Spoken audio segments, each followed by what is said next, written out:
नमस्कार दोस्तों, stock market studies में फिर से एक बार आपको बहुत-बहुत स्वागत है। तो आज मैं फिर से आपके सामने कुछ इंपॉर्टेंस कंपनी के अपडेट शेयर करने वाला हूँ, तो वीडियो को पूरा लास्ट तक देखिएगा और अभी तक अपने चैनल को सब्सक्राइब नहीं किया तो जरूर कर लीजिएगा। कंटिन्यूअसली इन्फॉर्मेशन और अपडेट्स पाने के लिए चैनल के ऊपर बने रहिएगा। तो चलो देख लेते हैं कौन सा कंपनी है इस वीडियो के अंदर। फर्स्ट जो कंपनी है जिसके बारे में चर्चा करूँ उसका नाम है एफएल इंडिया लिमिटेड। देखिए, एफएल इंडिया एक ऐसी कंपनी है जिसके ऊपर लगातार एक ग्रोथ देखने को मिल जाते हैं। अगर इसके सबसे पहले मैं चार्ट पैटर्न्स के बारे में बात करूँ तो कोविड के टाइम में इस कंपनी का प्राइस था सिर्फ के सिर्फ आप देखेंगे तो ओनली प्राइस था 190 रुपीज के आसपास, और वही 190 आज कहाँ पे पहुंच चुके हैं 1484 के आसपास।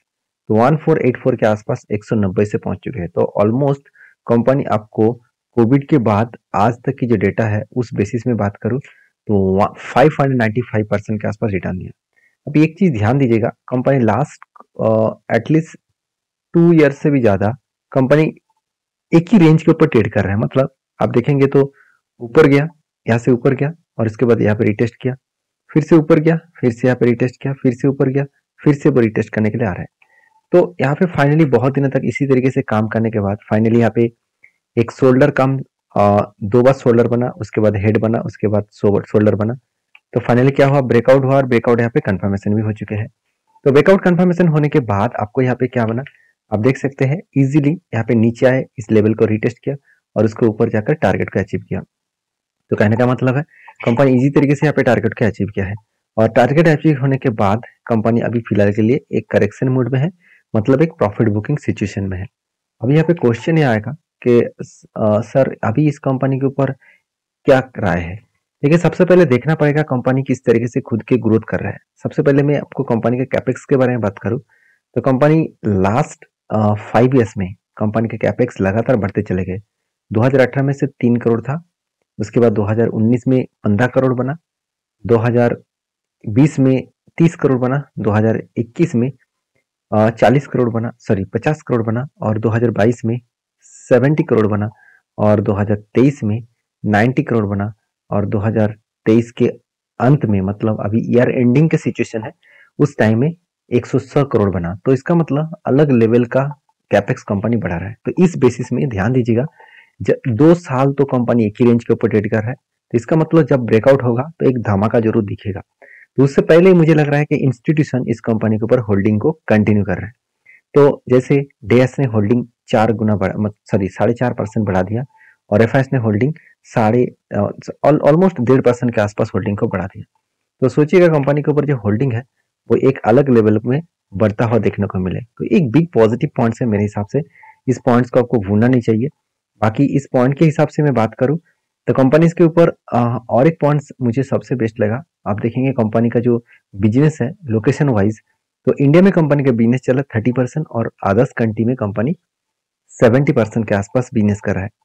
जहाँ पे आप देखेंगे कंपनी सीपीसीयू जो बिजनेस है तो वो 92% कंपनी का इसी बिजनेस के ऊपर रेवेन्यू जनरेट हो रहा है। बाकी नॉन सीपीसीयू जो है उसके ऊपर 7%।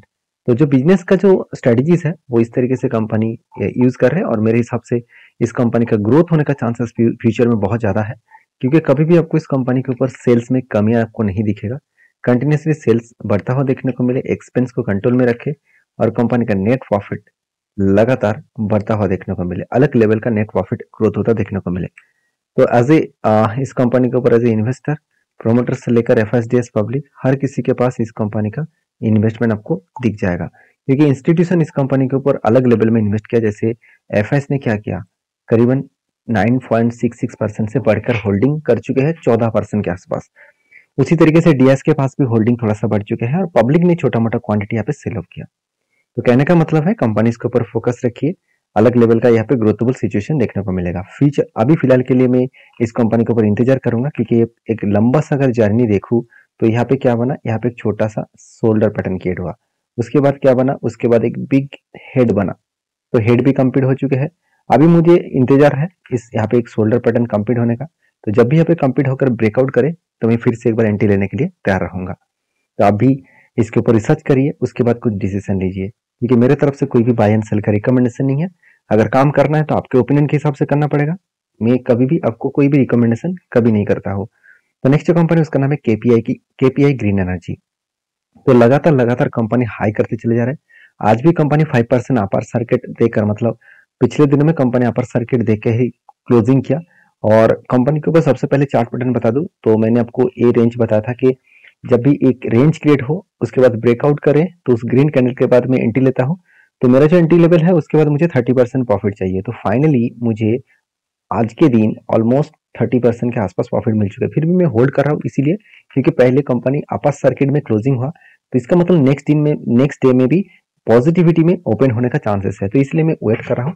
ठीक है, जिस तरीके से अपर सर्किट में क्लोजिंग हुआ तो अच्छा खासा नेक्स्ट डे में भी 5% के आसपास गेन मिलने का चांसेस रहेगा। इसका कोई 100% गारंटी तो नहीं होता, फिर भी मैं बहुत बार इसको बैक टेस्टिंग करके देख चुका हूँ कि ज्यादा से ज्यादातर पॉजिटिव में ही ओपन होता है। तो इस तरीके से कंपनी भागने के पीछे रीजन कौन सा है? देखिए, गवर्नमेंट ने पिछले दिनों में अनाउंसमेंट किया कि जो सोलर प्रोजेक्ट है उसके ऊपर बहुत ज्यादा काम करने वाला है। और साथ ही साथ गवर्नमेंट का टारगेट भी है जो रिन्यूएबल एनर्जी है उसके ऊपर 500 जो गीगावाट है, 500 जो गीगावाट है, तो उसके ऊपर प्रोजेक्ट रख चुके हैं। 2030 के अंदर अंदर इंडियन गवर्नमेंट का टारगेट है 500 गीगावाट प्रोजेक्ट कंप्लीट करेंगे। तो एक बहुत बड़ा अपॉर्चुनिटी रिन्यूएबल एनर्जी और सोलर प्रोजेक्ट कंपनी को मिल रहा है।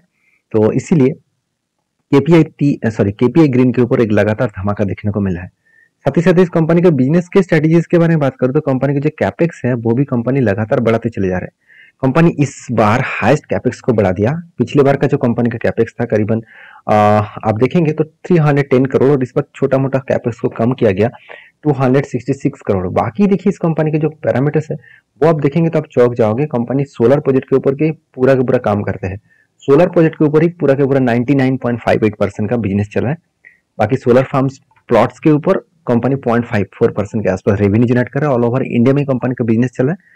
बाहर के कंट्री में अभी तक बिजनेस को कंपनी एक्सटेंड नहीं किया, तो इस बात को आपको याद रखना है। और रही बात इस कंपनी के जो टेक्निकली चार्ट पैटर्न है वो मैं पहले ही डिस्कशन कर चुका हूँ। कंपनी जिस तरीके से एक रेंज क्रिएट करके ब्रेकआउट किया है तो एक लंबा जर्नी होने का चांसेस था। मैं आपको पहले भी बोल चुका हूँ कि जब भी किसी भी लेवल में एक रेंज क्रिएट करे और उसके बाद ब्रेकआउट करे तो एक धमाका परफॉर्मेंस आपको देखने को मिल सकता है। आपके क्या ओपिनियन है इस कंपनी के ऊपर जरूर मुझे कमेंट्स करके बताना। नेक्स्ट जो कंपनी है उसके नाम के बारे में बात करूं, उसका नाम है केपीआईटी टेक्नोलॉजीज। जैसे केपीआई ग्रीन एनर्जी लगातार भागते चले जा रहा है, उसी तरीके से केपीआईटी टेक्नोलॉजी भी लगातार भागते चले जा रहे हैं। फिर भी कंपनी में छोटा मोटा करेक्शन देखने को मिला।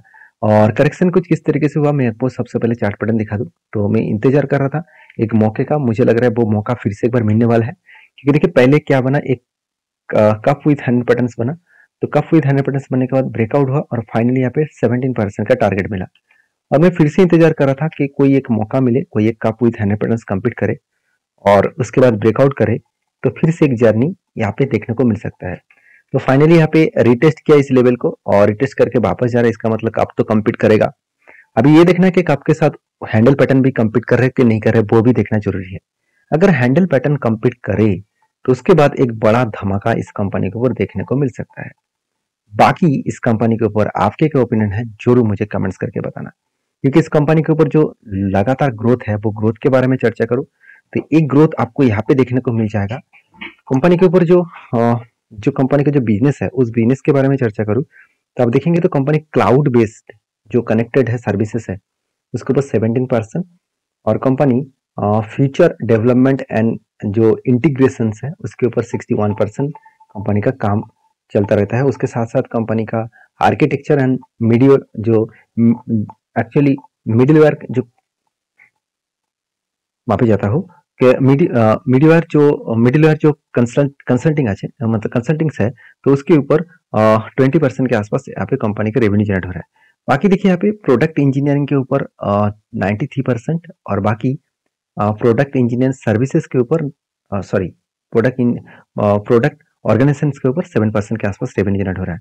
तो यहाँ पे इस तरीके से कंपनी खुद के बिजनेस को फैला के रखा, जहाँ पे यूरोप में 40% और यूएस में 23% और रेस्ट ऑफ वर्ल्ड में 32%। तो कंपनी का जो बिजनेस है वो किस तरीके से फैला कर रखा है आप देख सकते हैं।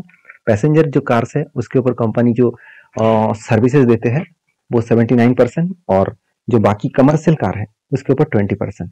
तो बिजनेस किस तरीके से ग्रोथ हो रहा है आप देख सकते हैं।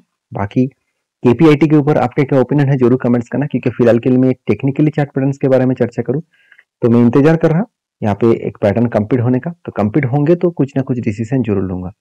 नेक्स्ट जो कंपनी उसके बारे में चर्चा करूँ उसका नाम है जुबिलेंट इनग्रीविया लिमिटेड।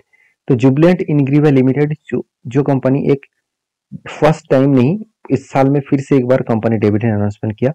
₹2.5 के आसपास कंपनी डिविडेंड देने वाला है और वो भी 9 तारीख को आपको डिविडेंड मिलेगा। तो जो लोग इस कंपनी के ऊपर निवेश करना चाहते हैं, जो लोग इस कंपनी के ऊपर स्टडी करना चाहते हैं, जरूर करिए, उसके बाद काम करिए। वीडियो में अगर जानकारी अच्छा मिले तो प्लीज लाइक करिए। मिलते हैं नेक्स्ट वीडियो में, तब तक के लिए धन्यवाद।